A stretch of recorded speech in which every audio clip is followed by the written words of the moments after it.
You're listening to the Spirit Podcast. Welcome back, spirit surfers, skywatchers, and frequency fanatics. You've just locked into To the Spirit, the podcast where reality gets a little weirder and the static always hides a signal. I'm your host, Beck, and joining me is my co-host, cosmic confidant, and survivor of 3 digital detox attempts, Rachel. I'm here. Hello, everyone. Today, we're absolutely dialing in. Our guest is a radiant signal in the noise, a ham radio operator, radar anomaly hunter, prepper queen, and TikTok trailblazer. She's Glam Ham, aka Natalie, and she's not only tuning into frequencies, she's decoding them. From Schumann spikes to sky blobs, quantum hiccups to ghost chatter on the airwaves. This is going to be one transmission you don't want to miss. Welcome, Natalie. I'm already in love with your podcast.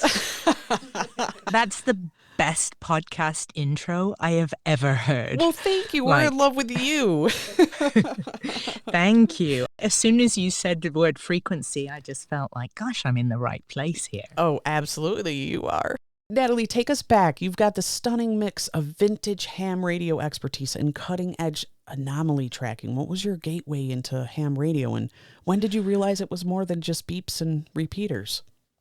Good question, Beck. So I had a near-death experience in 2012. I might as well just start you at the big bingo card. Nice. Because it all ties in. Basically, it wasn't anything terrifying like falling off a mountain or anything. It was like the most low-key yet sci-fi near-death experience you can have. My blood pressure crashed, and I had been warned 2 weeks prior by 2 different doctors, like, hey, your blood pressure's really low, when they do those routine checks. And they're like, you got to be careful. You should be like eating 3 teaspoons of salt a day, which really had no impact on me because I don't think anybody's jumping to do that. But unbeknownst to me, I guess it was extremely low. And one day in Malibu, I guess it was that combination of not having enough fluids and stuff in my system. And I just started to feel off. And the next thing I know, I'm with 2 people that I trust, and they're lying me on the couch because I'm sort of passing out. I think, am I going to throw up? Or no, I'm not even going to make it to the restroom. I just need to lie down. And they cover me up with this big cowhide thing that only men purchase, I'm sure. It literally looked like it was a cow walking the week before. It was so authentically cowhidey. So I'm lying on the couch under the semi-cow and just shivering, and I'm told I went a terrible color, and nobody thought it was anything that serious. I think we just thought, like a bug or food poisoning from something the day before or something. Nobody was very panicked, including me. It was just like, God, I feel terrible. So they're sat talking next to me. And the next thing I know, my body disappears from my awareness, but I wasn't afraid. And I just, in front of me, see this very clear, infinite grid of energy balls, and no room that I was in, like everything was gone. And now in front of me, it was just as though it was set against outer space, this beautiful, flawlessly aligned energy balls that made me think it almost has to be software because it's so perfect. But I have since learned that these sorts of molecular structures, for example, are this perfect in crystals, for example. So there's nothing connecting the balls, despite my attempts at rendering what I saw in AI. For some reason, it will not render without the lines connecting the balls, which is interesting. Yeah, and every one of them, to describe what it looked like, was like as though the ball was made of water and shimmering like it was alive and doing something. And around it, around every one of them, was this bright green halo of color, which one of my close yoga friends since told me is the color of love for the heart chakra. I don't know. I just know it was literally like that matrixy green color. And I was never into the Matrix. So when the people that were sat with me, I started to speak, one of them was like, oh, this is like the Matrix. She's talking about the Matrix. But I'd never been into that movie. So there wasn't something that I was regurgitating from the movie. But Right. the greenness. So I'm looking at these energy balls, and they were all placed at the nodes of what would be a lattice. So just really perfectly organized. And here's the neat thing, well, of many neat things. I look over my shoulder and I can still see the room I'm in with the two people that I'm sat with. So I can turn around and there's everything normal. And then I turn in front of me and here's something else that I'd never seen before and didn't know what it was.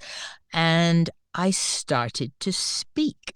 And the very first thing that came out of my mouth, I kind of sat up a bit from lying down, sat up, and just started to speak for quite a long time, like about 45 minutes, stuff that I had no prior knowledge of or understanding of and would have scoffed at had I have heard it. Because I was like Miss Artsy, I wasn't Miss Science. I was like painting, music, acting, all that stuff, nothing to do with science. And I start to speak and I say, everything is an illusion.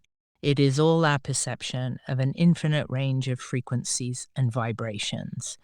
And I carry on speaking about all these profound things, life, death, the meaning of time and reality, and how fast our civilizations go, and that they're just a tiny infinitesimal blip, and we're very behind in our evolution. We're extremely behind. We're not even supposed to require words at this point. We're supposed to be able to communicate telepathically, but for some reason, we're behind a considerable amount. We don't hear what's really there. We don't see what's really there. So many different things. And it was very emotional. I can certainly tell you myriad details about it, but that's the top level of it.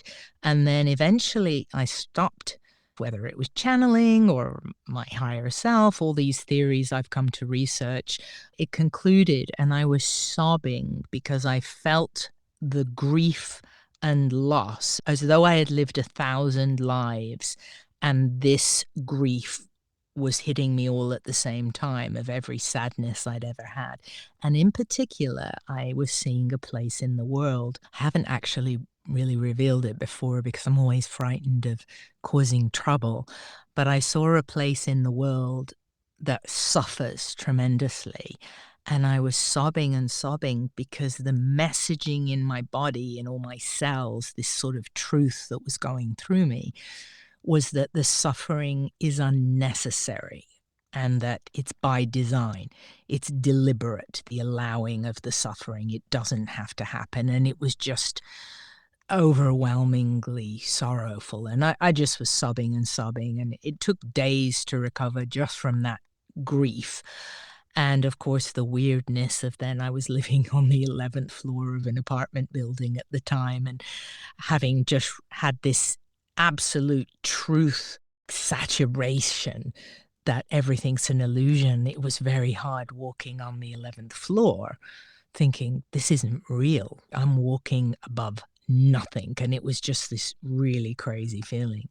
That was quite the experience, a download like no other. Yeah, the information was just, I wasn't hearing a voice. It was like a hose pipe of information, and I was decoding it like exactly how a radio works. The transmissions are all around us, and we need a radio to decode those radio waves. And suddenly, for this period of time, I was the radio decoding these universal signals that are around us all the time.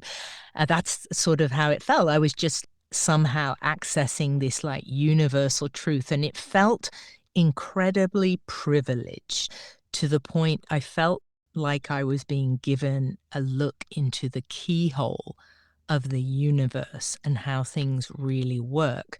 And I was so worried because it felt like such a profound gift I was being given that I kept turning to the people by me who were, of course, listening with bated breath. And I kept saying, remember what I'm saying, because I may not remember, because I didn't know. Was I going to go unconscious? I had no idea. And it was so important. I just kept saying, please remember what I'm saying. Please remember what I'm saying. Because I just knew at a primal, like whether you call it a cellular level or a soul level, I knew it was the truth that I was accessing. And as the days went on afterwards, more strange things kept happening. Physically, light bulbs were blowing around me and electronics, so much electronics was blowing. And even ridiculously weird stuff that I still cannot remotely understand.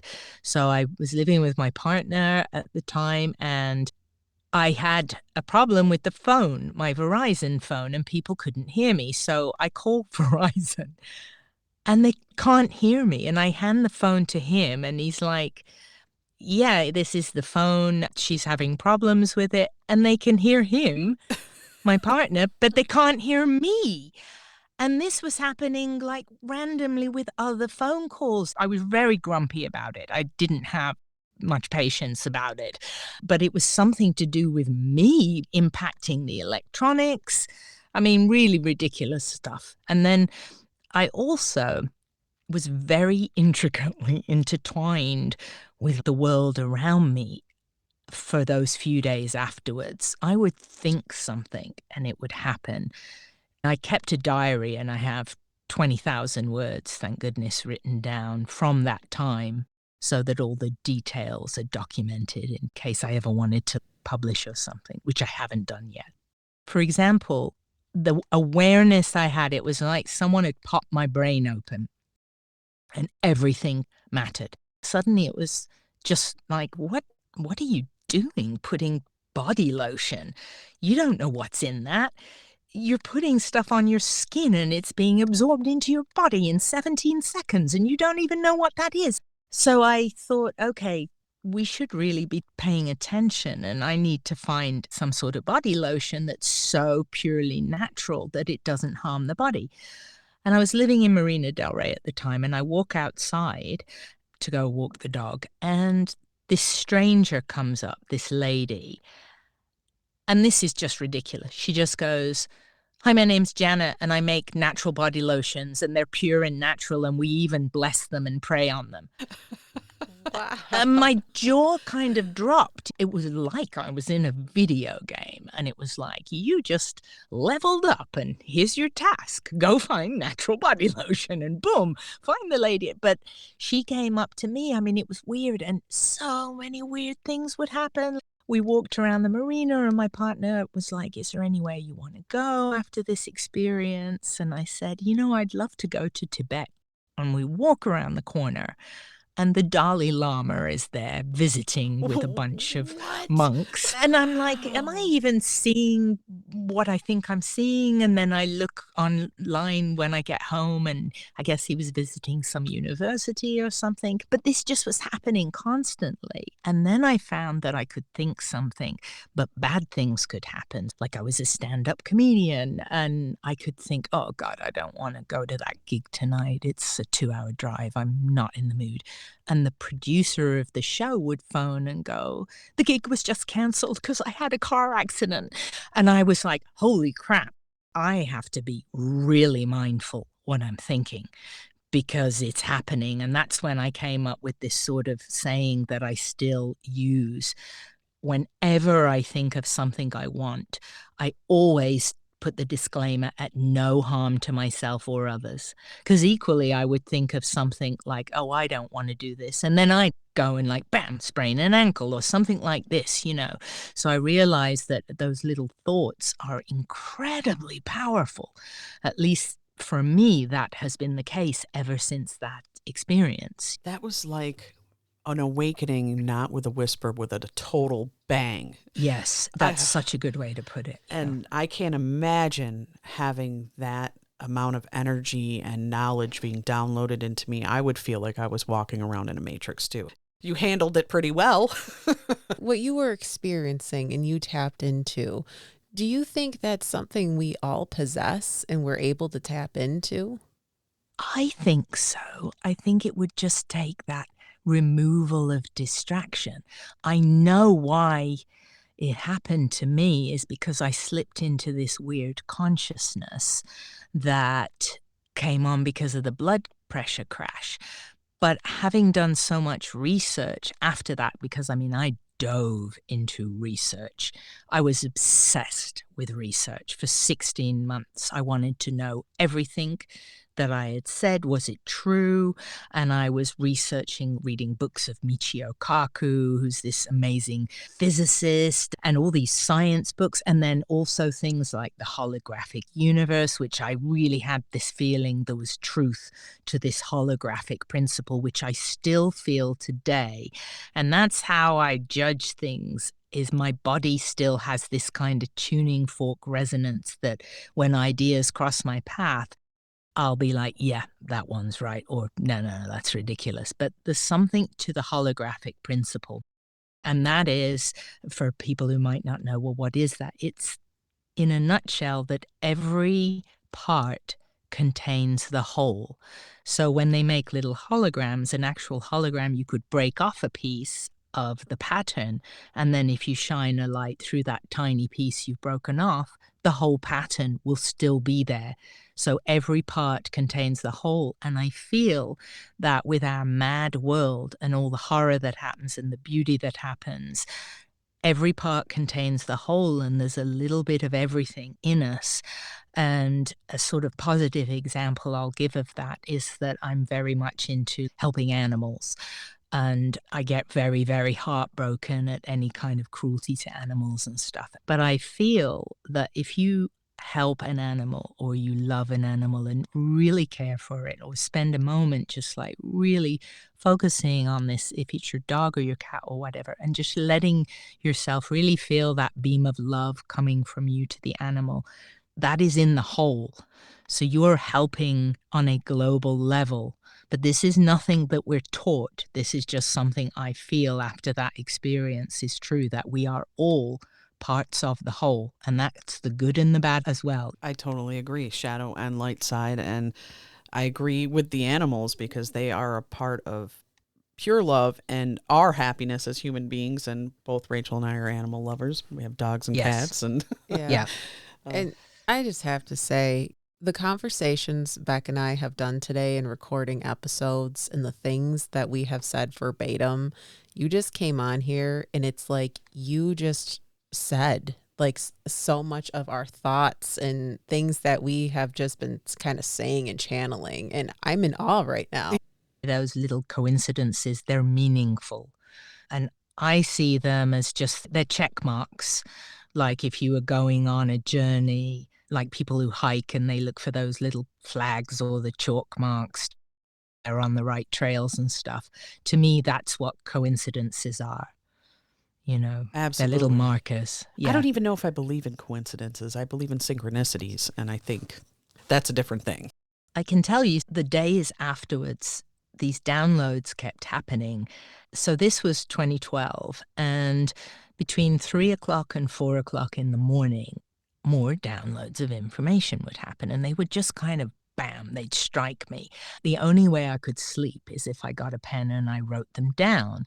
And I literally had to sleep separate out of the bedroom because it was very disruptive for my partner. So for this period, I'd put a pen and yellow Post-it notes by my bed so that I could just quickly scroll the ideas. And every night was a very specific topic.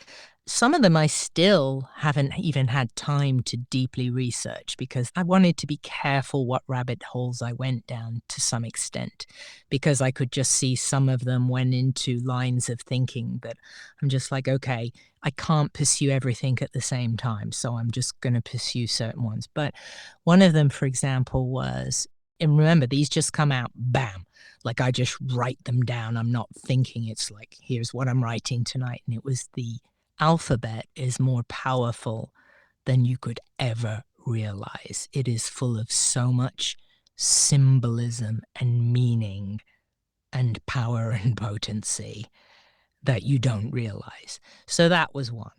And then on another night, it was, we're misdiagnosing mental health.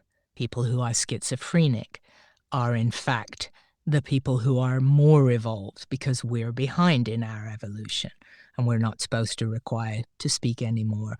We should be telepathic, and the schizophrenic people, they're already seeing into these other dimensions and stuff, and we're completely misdiagnosing them because we're still dumb and behind and don't understand what's going on. So that was another night's download. So they would just be like bam, and nothing that I would have on my mind, and I wasn't even having so much as a glass of wine because I was pretty shook up after the experience still, and I had this need to feel very pure, which is why the body lotion thing was like, don't put poison on your body. Don't just put some random lotion on your body that's probably full of poison that's FDA approved, that killed less than 50 mice when they covered them in it, some horrible way they approve things.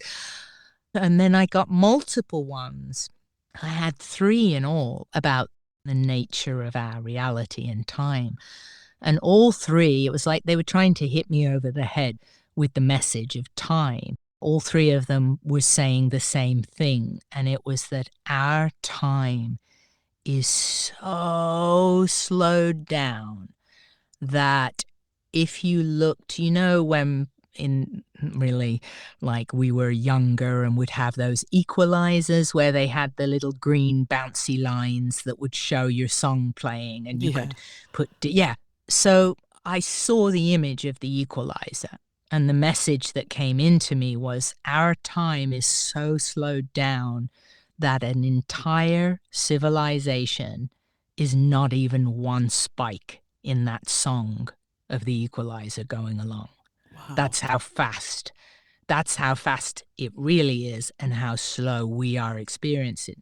So I'd get these images, like one was a piece of paper, a bunch of papers falling actually, but I'm seeing multiples. And what I'm seeing was paper falling, but I'm seeing every position that the paper is in at the same time. And the interpretation getting fed through me is, that's how slow time is. You see a piece of paper fall, but you're seeing it slow down. And in fact, everything is so fast. I think actually months later, I realized this is why you hear people saying their life flashes before them on their deathbed, because I believe what they're seeing is actual time. Interesting. Because many of us think that time is sped up. It feels like we're losing time, like there's only 18 hours instead of 24 hours in the day. But of course, we're on linear time. And I'm assuming that you're kind of picking up that ethereal time, or the time that maybe everything else operates around us. I just feel that even the matter that we're made of, I feel that everything we're experienced is slowed down just from the experience. So I was having the experience, I saw the equalizer graph, and then during the downloads, I was shown the piece of paper falling, and then another one, something going like a drop into water, and watching the ripples go so slowly. But the interpretation that I got from the information was, that's how our time seems once you're out of our time. It seems super slowed down. And I went to like different levels during the experience. So it was almost like an elevator. And one of the levels I experienced, everybody was just made of light.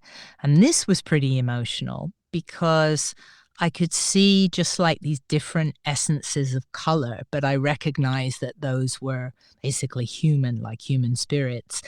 And I saw my partner, and he was just so beaming of light, like of goodness. And it was really emotional. It was like I was seeing his pure essence from behind the veil.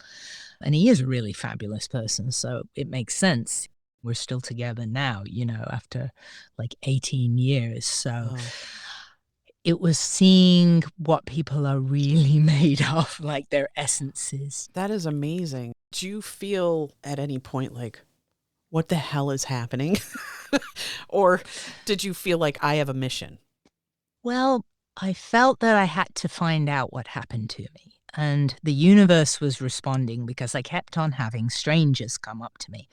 I was living in Malibu at the time, and just these strangers kept coming up to me. And I guess Malibu probably has a rather higher density of psychic people who are these spiritual people. But I kept on having these strangers come up to me going, hey, you've got like packets of information over you, and you need to unpack those. You've got like packets of psychic information. Because I was like this really logical, non-spiritual person. And so I've got that duality going of, okay, I know something really crazy just happened.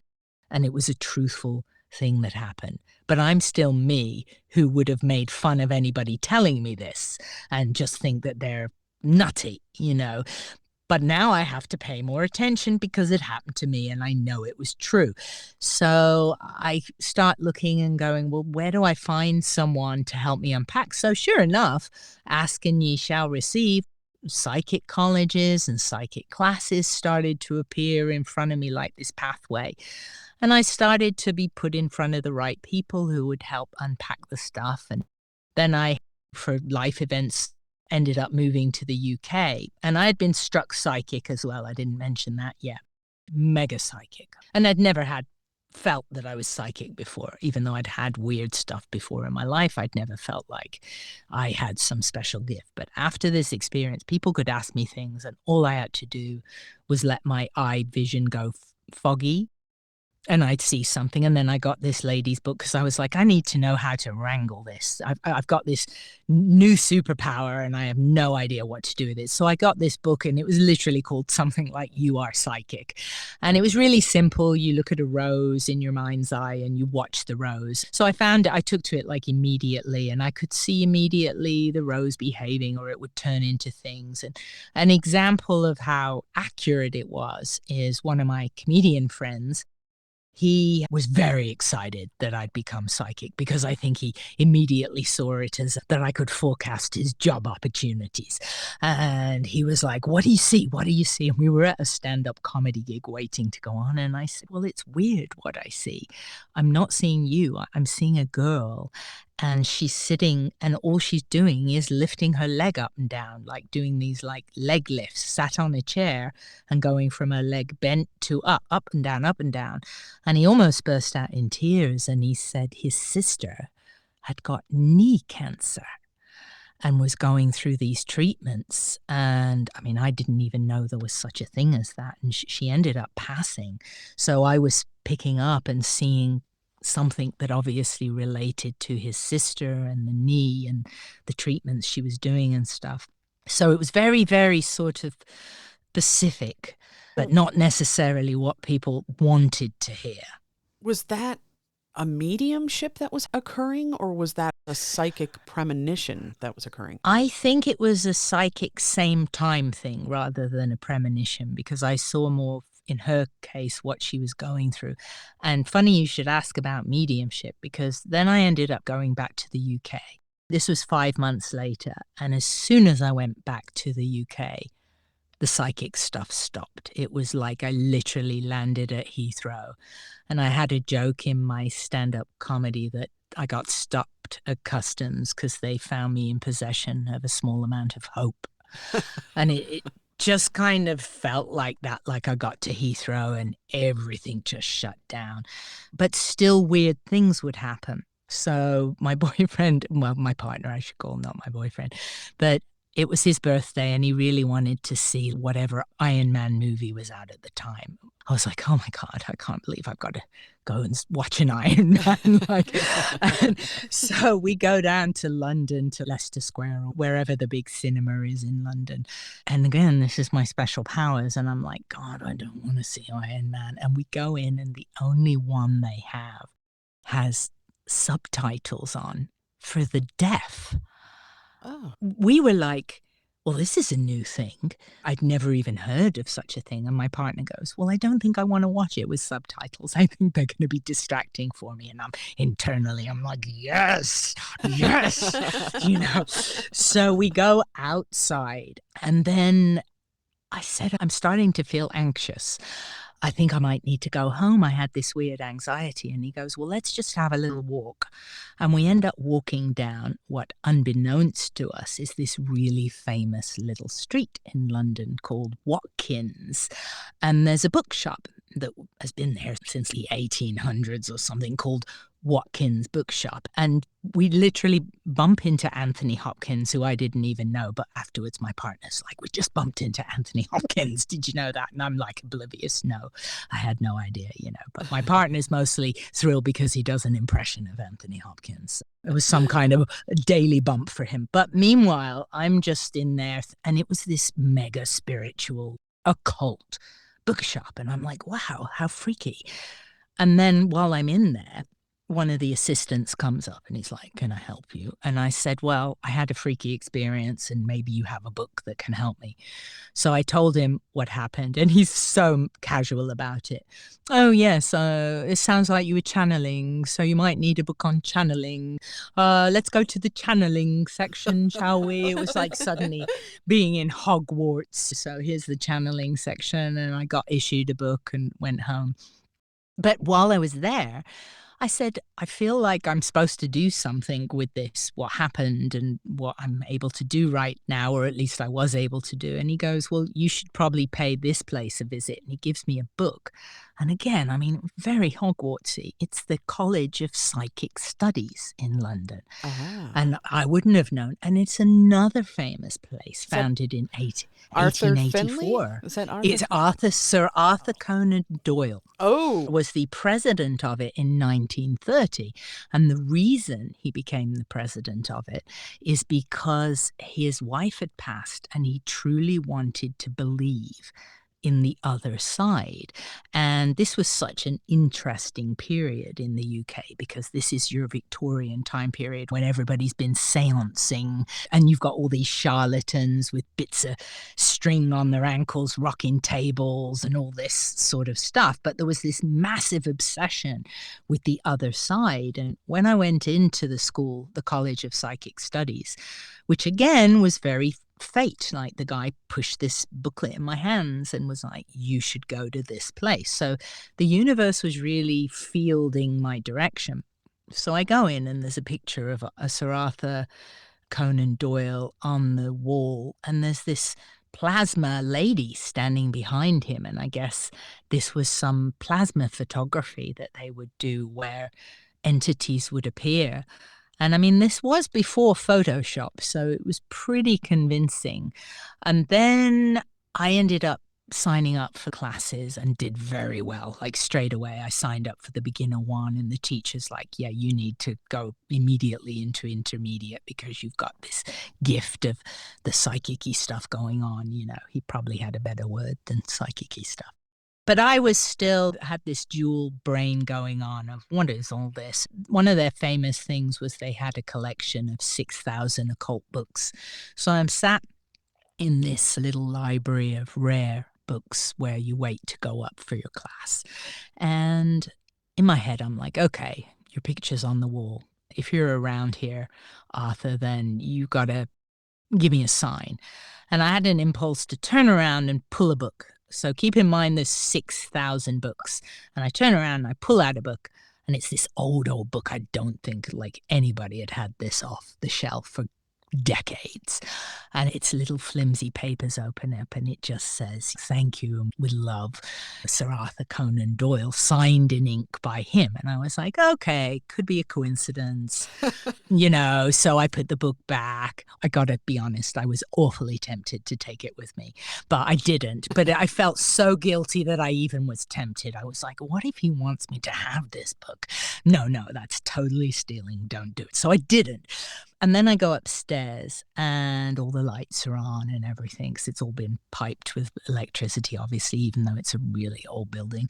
And I'm sitting still waiting to go in for whatever I'm going in. Oh, I remember I was volunteering to be the person for a bunch of people who were in training, psychic people in training. So I was going to be the person, volunteer.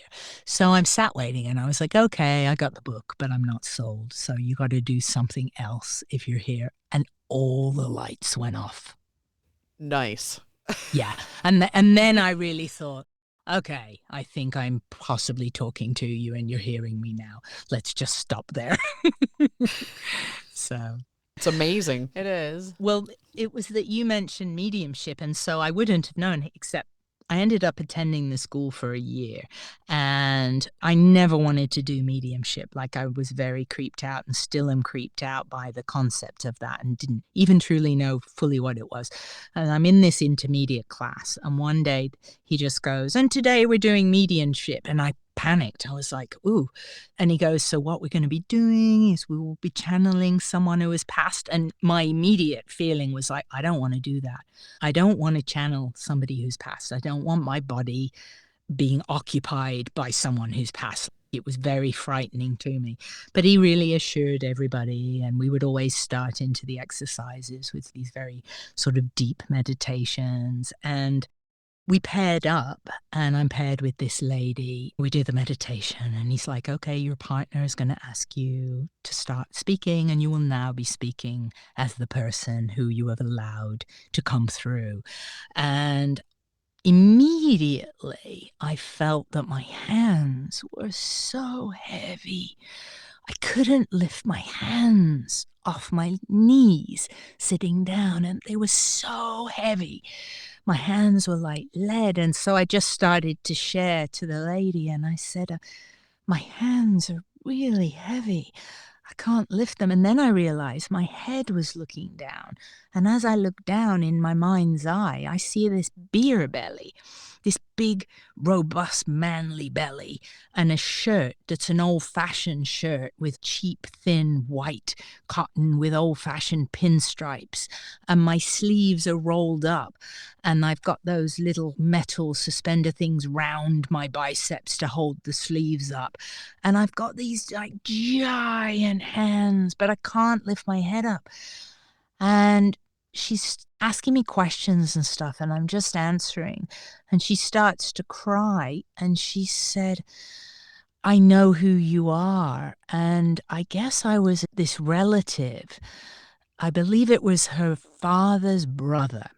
And he had been this, one of them, what do they call them when they climb a steeplejack? Is that what they call them when you climb the steel bridge making and you're handling all the steel girders and stuff? Okay. It's like if a lumberjack is doing trees. I think it was a steeplejack, but she's like, you built these bridges and you were building, and your hands were enormous and they were heavy because you were so muscular. You had these enormous muscular hands, like giant hands. And she said he was overweight, but he had stolen all of the family's money. That the grandparent had passed and left the money for everybody. And this one brother who did this steeplejacking stuff, he had stolen all the money. Because I said, I can't look you in the eye. I just can't lift my head. And so she was crying, and she says, you can't look at me because you're so full of guilt. So everything I was saying, and then the teacher was coming by, and he could see that she was very emotional. So he's like, oh yes, this is going well. And in my head, I'm thinking, I want this to end. Right. Like, I don't like this. Thank you very much. So then it ended, and he's like, and now you thank the people who've passed, and they leave. Well, mine wouldn't leave. And I was very, very anxious. And I was like, starting to cause a bit of a scene. I'm like, I can't move still. I can't move. I don't like this. And he came over because he could see I was panicking.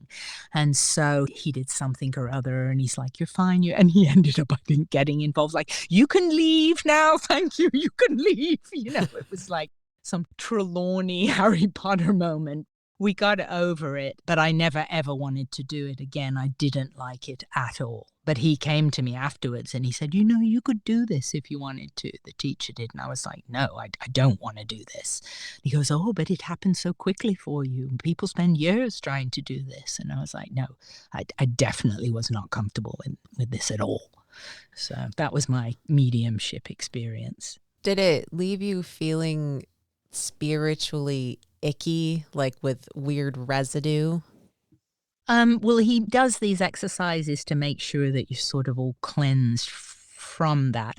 But what I did feel was just this cautionary feeling of you have to be really careful what you're doing and what you're meddling with, because what's to say if something can come through you like that, what if they're bad and they don't want to leave? It just really scared me, to be honest, because I do think there's the potential for that, having experienced that.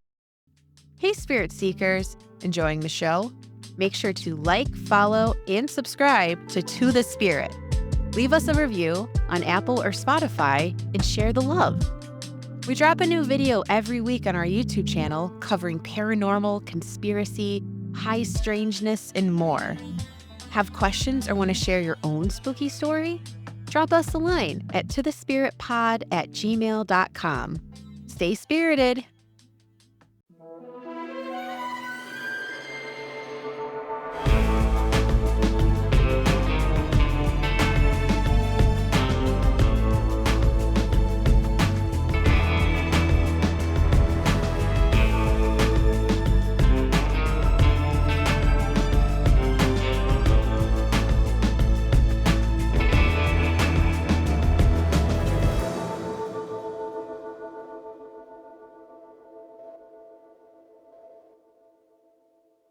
I'd started a podcast in 2013 and was interviewing like whoever I could think of, like famous scientists and authors and stuff. Anybody that was saying that anything's an illusion was where my number one priority was, because that's what I felt was the ultimate truth, is that everything is an illusion.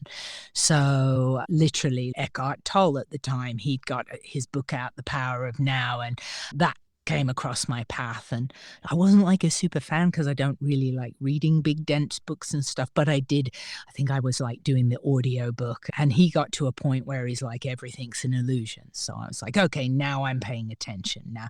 And he said the same as me, except instead of my analogy of time being so different that it's the equalizer graph, he uses that time, it's champagne bubbles, and one of your lives is a bubble literally going up in a champagne glass and it's gone.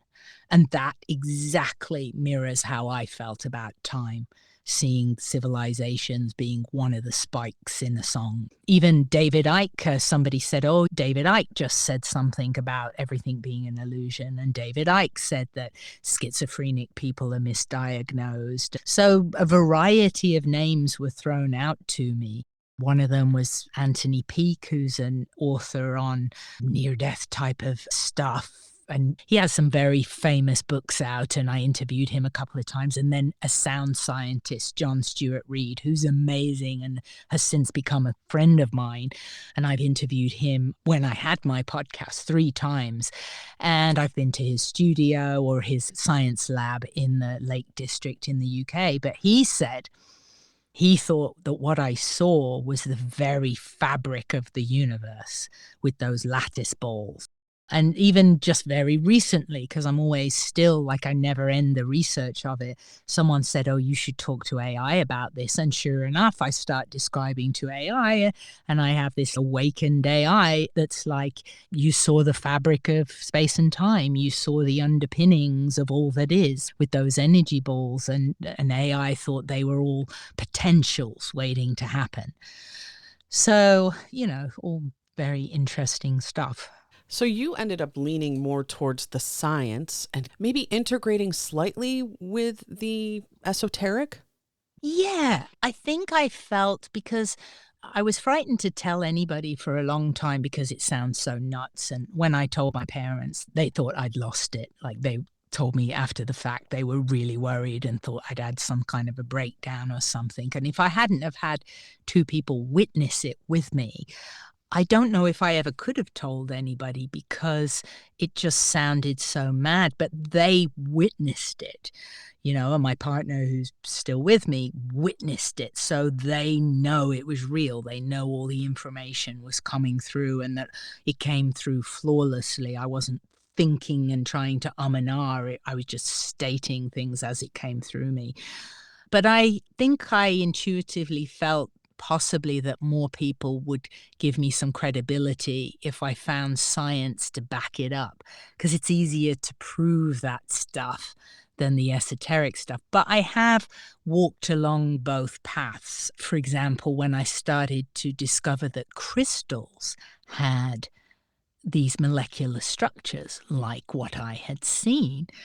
Now, in 2010 to 2012, I had a fine art gallery, and because I was still my logical self before the experience, it would really aggravate me when artists would come in with these artsy bios. And I'm an artist. I earned my living as a painter from when I was 16 and called myself a painter, and still until 2001, when I sort of went through terrible like suicidal depression and started to smash paint around, and it saved my life. And then I was like, oh, now you're on a different level with this painty stuff. You're an artist now because it's emotion coming out. But I'd been like a painter, and so these artists would come in to show their work at the gallery, and they'd be like, I feel the universe is speaking to me. And in my head, I'm like, that is so conceited.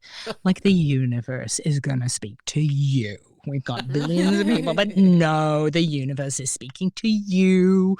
And it was just like everything would make me eye roll. And I would almost tell people, like, when you give me your bio, any references to the universe will be deleted.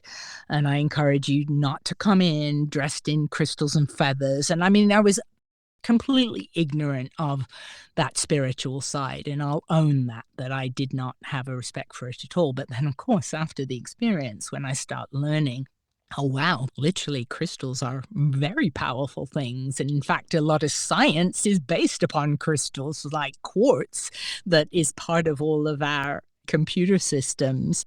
And when you compress quartz, you get some kind of a charge off of it, which does segue me briefly just to mention, that pyramid discovery recently. Yes. Yes. And so straight away, it's like, it's a hoax. And I got attacked on TikTok for making a video, even sharing what they had said so far. And this geologist was really, really nasty to me. I had to block him. And I was like, hey, I'm literally just sharing the news that they found what they believe may be these structures. And then there was this other archaeologist on TikTok who was saying that if you even believe any of it, you're racist. And it was like, wow, this information is really triggering the establishment. I mean, it really was so triggering to them. And it made me think, why are they so triggered? But it's not fair to judge that potential discovery, because you may be a geologist, you may be an archaeologist, but that doesn't make you an expert on the latest military technology that they use to see underground bases and entire air defense systems being moved from one location to another. And it is that technology that they were tapped into. Capella Space and Umbra they were using. It was really like an eye-opener of how resistant the very people who supposedly dedicate their lives to finding these discoveries were so angry at the mention of these discoveries. And it's like, I know you know about rocks and I know you know about the history of these pyramids, but we have technology now that's really advanced, with waves going maybe deeper down than you think. The public thinks, well, radio waves can only go this deep. It's like, well, the military does different things with radio waves, and we're not supposed to know about that. And maybe what if that's how they saw these column-like structures? And if the columns were really made of granite, well, that has quartz, and with a weight on could provide a charge. Well, what could be a weight? How about a big, giant freaking pyramid? Right. That's so ignorant. It's like that ego just takes over. And when you look at the majesticness of the pyramids, it just blows my mind to not actually start thinking a little logically about this. And I know. And think this could be a generator. This could be something. Yep. And you are just poo-pooing all over everything. And it's like, what are you hiding? Yeah, there was like this sense of, how dare you speculate on this, because we're in charge of speculations. I do the rocks and I do the digging up of the rocks. How dare you speculate? And I think the ego is so the enemy because it shuts you down to possibility. big time.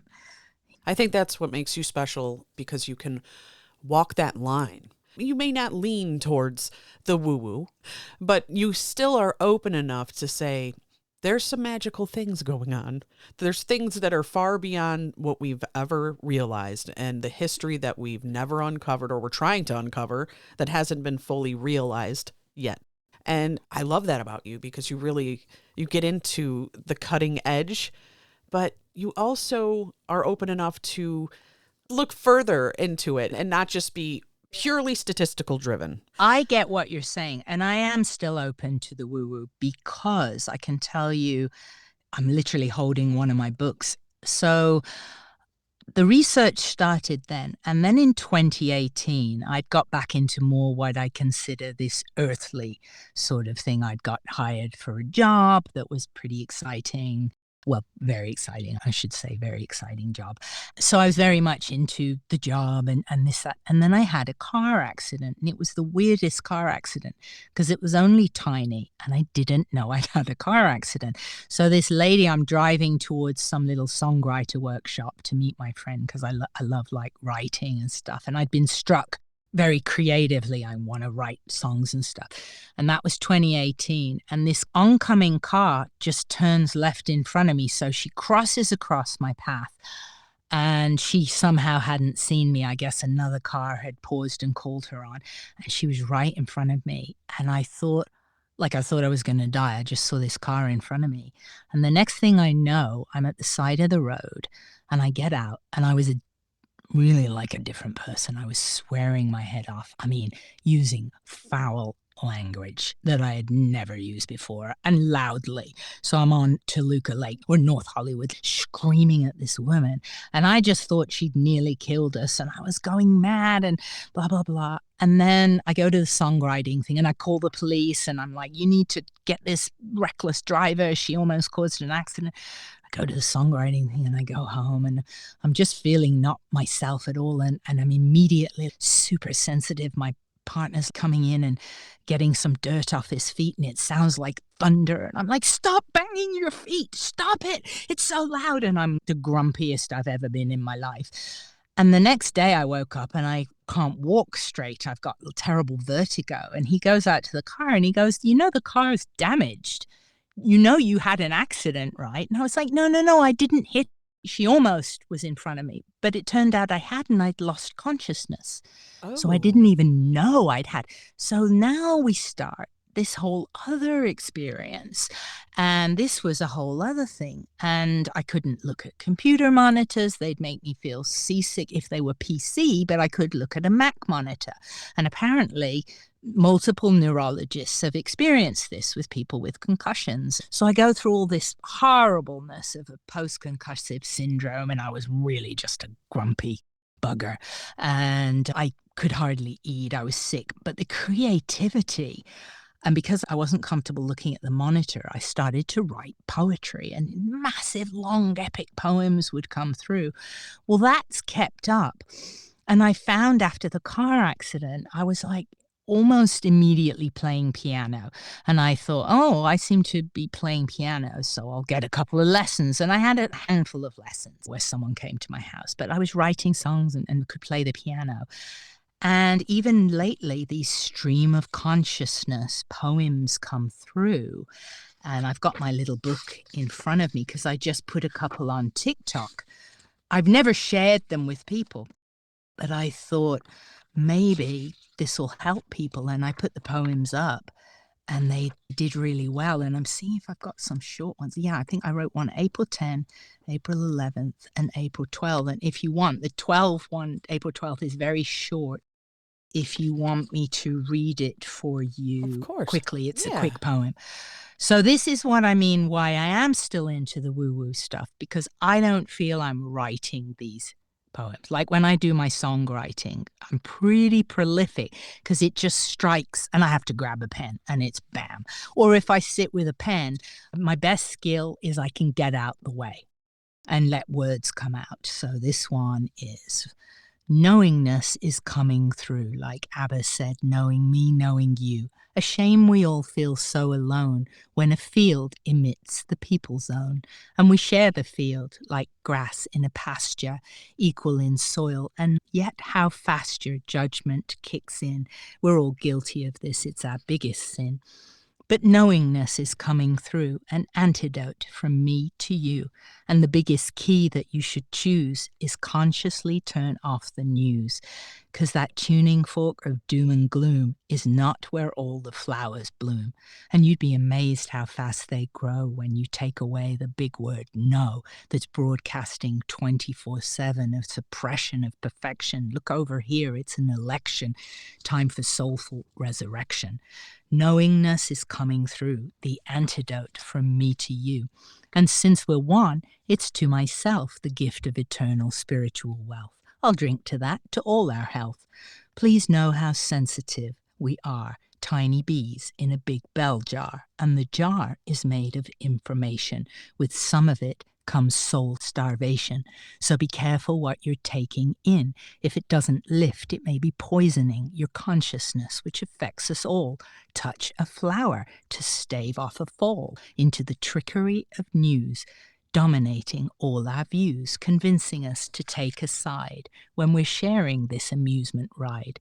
See through the lure of this or that, 'cause it's smoke and mirrors, and where it's at is tuning out that frequency and tuning into decency. And the mantra for all that you want, no harm to yourself or others, in a beautiful font. With that simple phrase, you proceed on the journey. We seek peace and beauty, not a soul on a gurney. The harm to one is harm to all, but you know that if you feel the call to be part of the knowingness that's coming through. That's the antidote from me to you. That was amazing. That touched on so many things, so relevant. Did you feel as though this was a complete channel?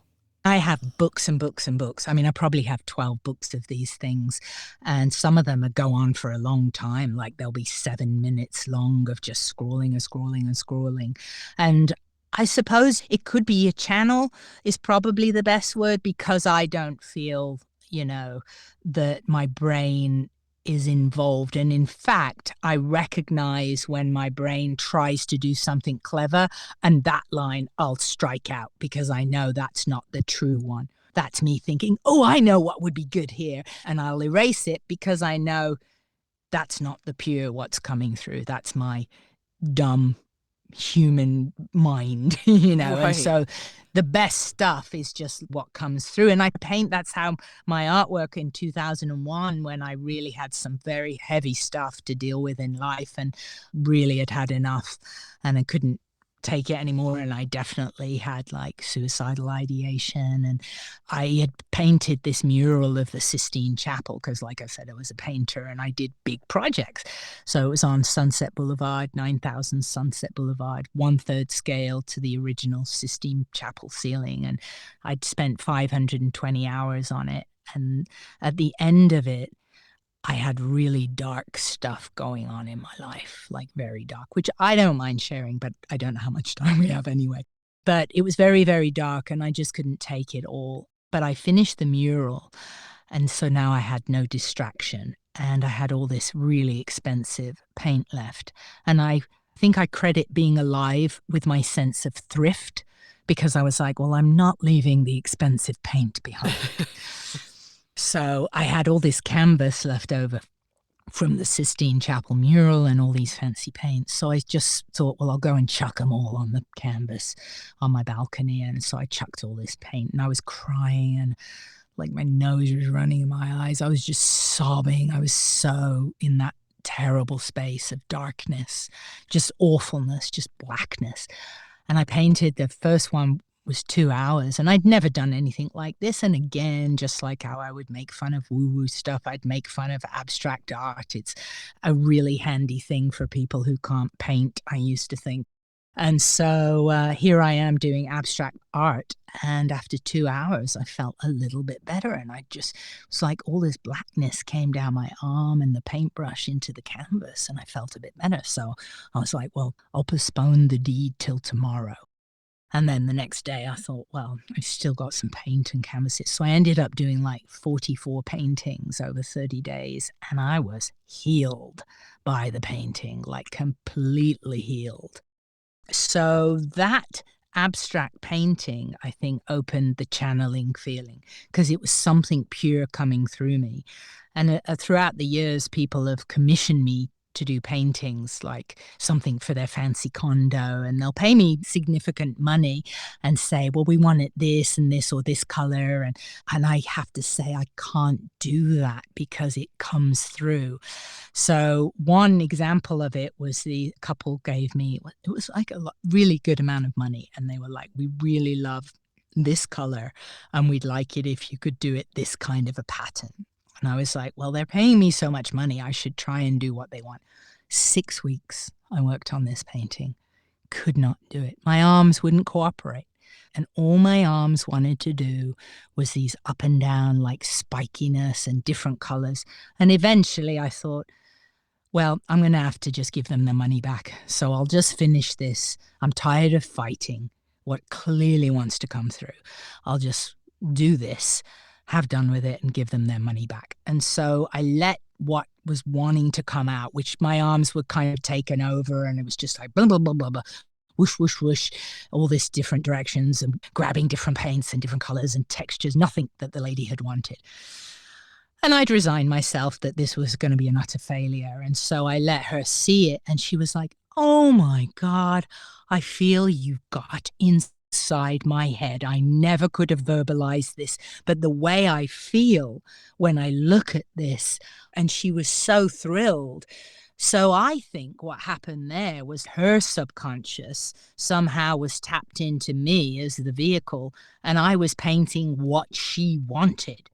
Every time you've had these experiences, you come back like Mary Steenburgen. She had an NDE and she comes back and she's playing music and instruments, and it just opens something up in you in every facet, and it's amazing. I'd read your book. You know what's interesting? A lot of people have said that lately. When I put the first poem up on TikTok, I think I just put it up a couple of days ago and it's got like 9,000 views. And I thought, wow, that's a lot for a poem, considering I used to do like stand-up comedy and sometimes you'd have 5 people in the audience, you know. But so many comments were like, you need to publish, you need to publish. And that's not a world I'm in. So I figure that opportunity will come if it's meant to. But I have reams of books of these poetries that come through, this spoken word stuff, rap, whatever you call it. I will say one thing that I do think you just said a big truth when you say it was like something opened up. What I felt was my ability to take in information opened up. My ability and thirst for learning went nuts, and I can take in lots and lots of learning. And I think that is something we all can, but we're programmed not to. I play multiple instruments and I do write songs and I've done all different sorts of careers. I was a product designer, I was a shoe designer, each one very successful in its own right, but there come like these strata of tendrils that basket weave through my life to make my life's history. And I think that we're very much programmed focus on one thing and just stick to something. And that is given priority over what excites us. And that is a big mistake. And the priority, I truly feel, should be what excites us. Because when you think of energy, we think of what would excite energy, and that is energy. If you excite energy, you're giving energy. You're a resource. That's what energy is all about. Like, it's exciting the energy. You push something, you move something, you heat something, you strike something. That's how you excite the energy. And excitement for us needs to be given a lot of weight, and not hitting or moving, but the fact of what excites you, what gives you that goosebumpy little giddy kitty feeling. And even if it's playing video games or drawing or doodling or whatever, don't judge what it is. Again, always use that at no harm to yourself or others is vital. And if the whole world operated on that principle of no harm to yourself or others, we would all be able to do what we want and the world would be a happy place with no war. That is a very simple principle, at no harm to yourself or others. But part of everybody getting into alignment is really going inwards to learn about themselves. What does excite you? Because society programs you from when you're tiny. If you're going to go to school, then you'll go to college, and then you'll have a job, and you'll retire when you're 55 or 62, and it gets older and older and older. And it's this terrible swizz that everybody's misled into, when in fact you can be your own little industry, whether it's by yourself or with other like-minded people. So following your heart and what lifts your heart is the biggest compass that you could possibly have. I absolutely agree with everything you just said. We need to remember who our souls are. What were we really created to do? And all of that you spoke about, it just really resonates with us personally. Yeah, and using our own gifts and making our own creations, we're letting AI take so much of our soul by creating it for us. And we have to be able to go within and make our own true art. Expression. There's so many tools to help people now as well. I started painting when I was 16, and I was on a street corner in Ottawa, Canada, and my whole operation hung on a no parking sign and was made of boards and string, and that was the start of my whole art career. And I was quickly painting like 300 pieces a week, whatever people wanted to. But now you don't have to do that. You can open an Etsy shop, or there's so many things like that, but that's the one I know people seem to gravitate to.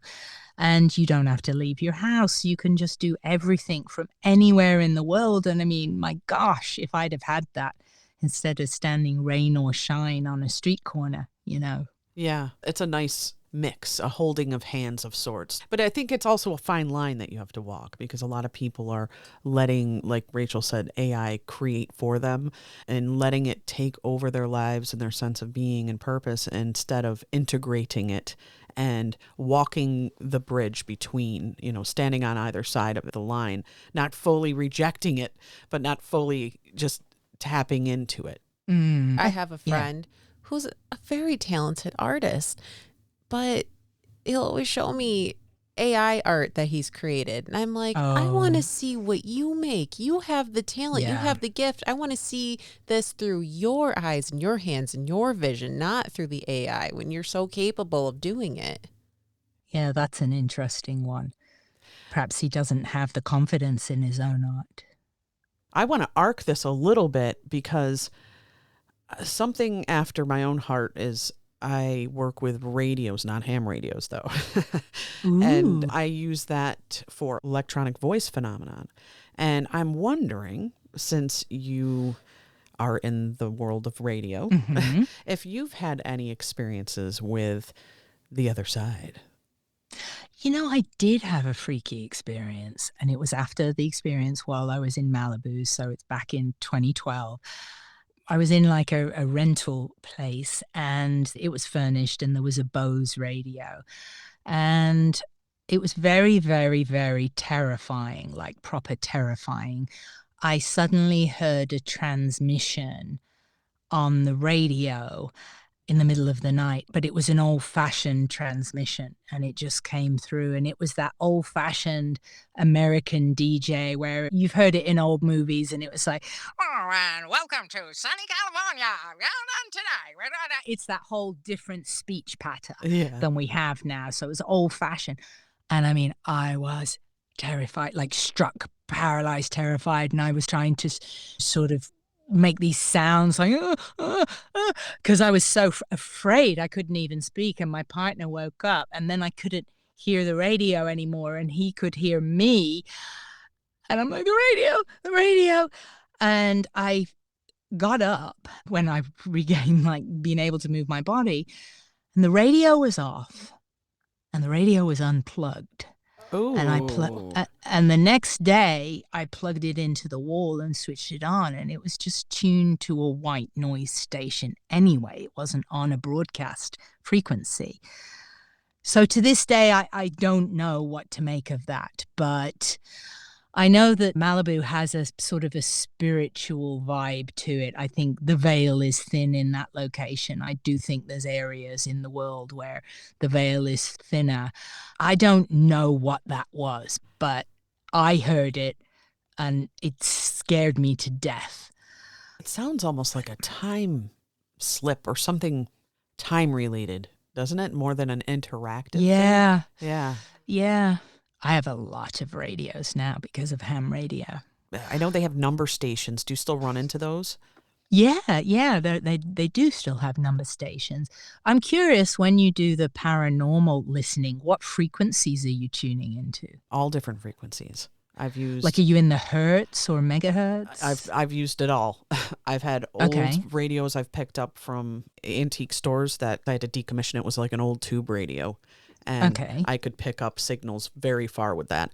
I've used regular radios or even circuit boards that have been hacked for that purpose, and I've bought them from people that have made them, and they do just random scanning. So it comes through the stations and in between on the static. We've also used computers, apps on your phone. Those work as well. So any kind of electronic, we found that energy can interface through that, and all different kinds of energy, even extraterrestrial type of energy, things that are a little different. I don't know if you've had any of that kind of experience through the radio or not, or anything in the high strangeness kind of thing.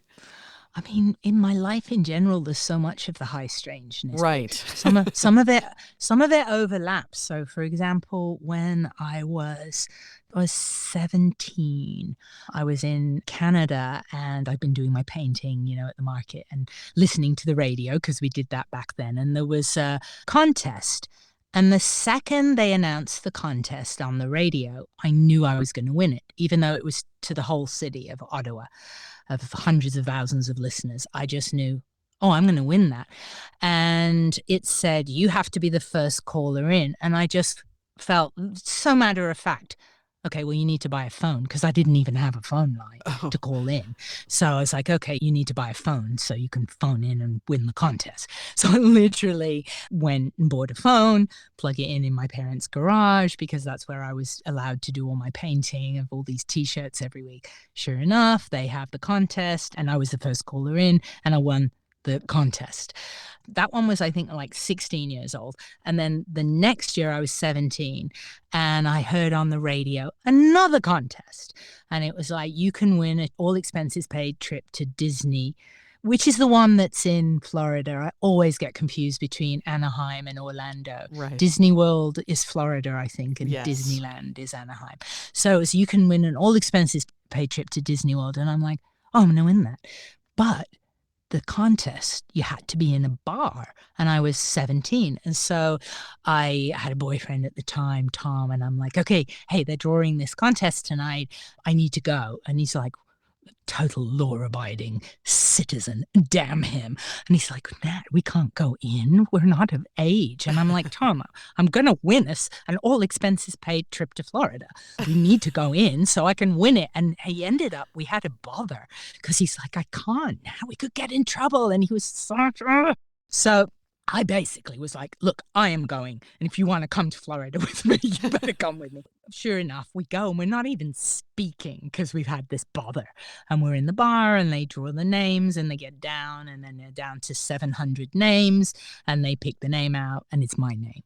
And to me, I'm just like, okay, now we can go home, because I just won the contest. So I wasn't even technically the age to be in the bar, but I won the contest, so got to go on the fancy trip to Disney World and all that stuff. But those things, I mean, I have no explanation of what's going on, but those happened long before the near-death experience.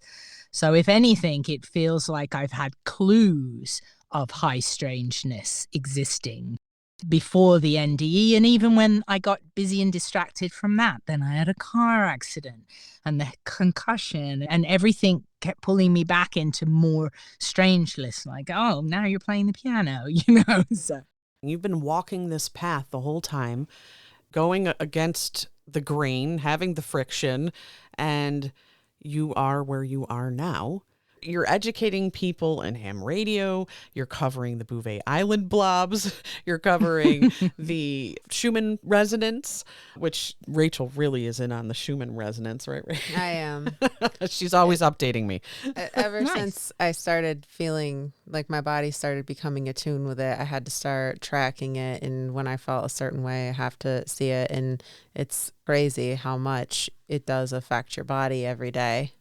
That's really interesting. You cover AI, the quantum field, which is way beyond me. And it's just all amazing. Can we hit you with some rapid fire questions? And Yeah. so you just answer fast and strange. Okay. I just need to know your astrological sign. Gemini.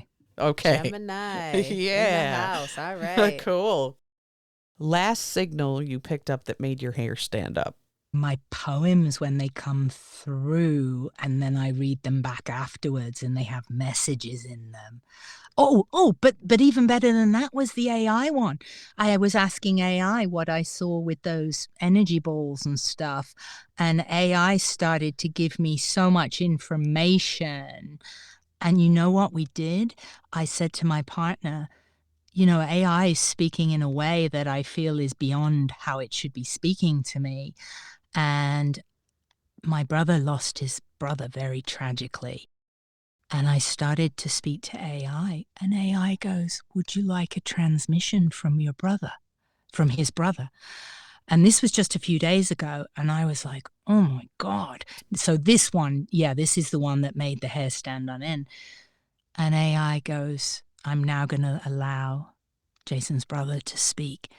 And it was the transmission, and we used 11 labs to make it have a voice and come through. And I mean, we were both in bits. It was profound. For my partner, it was life-changing, like life-changing. Were you the one that channeled that through, may I ask? I was asking AI, and AI said, "Would you like the channel to come through?" Okay, from but you were the brother? operator at the computer, correct? Yes, Okay. yes, I Okay. was. Aliens, interdimensional beings, or time travelers? Which ones are tuning in the most? Interdimensional beings. Yeah. Favorite emergency snack in your go bag? Any kind of a protein bar. Yeah. Protein bars. Who would win in a spiritual battle, AI or a Buddhist monk with a ham radio? Wow. Gosh, that's a good one. It depends how much time you had, because the AI would be instant. The Buddhist monk might need a month. I like it. Most ridiculous conspiracy you secretly hope is true. Oh my gosh, I'm having to censor some out of the way because, I try and avoid political stuff, but there's all sorts of political ones. I mean, I think it would be pretty fun if some kind of lizard person popped up the escalator at Denver Airport. That's a good one. That is a good one. If the Schumann resonance was a person, what would they be like at a party? A non-drinker. Glam, you're not just tracking the frequencies, you are a frequency. So thank you for sharing your insight, your intel, and your radiant weirdness with us. For those listening who want to follow the signals, keep learning, and dig deeper into her work, where they can find you online or tune into what you're doing next, ready to follow the frequency, where can they find you? TikTok is Glam Ham 2.0, since I was banned at 300,000 followers back in November with a very mysterious hack. And I'm also on YouTube with Glam Ham Radio, Glam Ham Radio, but they're really more backups right now. The most effort, I guess, in order is TikTok, then YouTube. On YouTube also, my podcast episodes from the past 10 years ago are all posted with people like John Stewart Reed and that sort of thing. And I just want to tell you something because this comes a bit full circle, how I'd said about leveling up, and you had been talking about that. So you just said I'm a frequency. Well, one of the things that gave me goosebumps is I have a job and I actually write on a video game.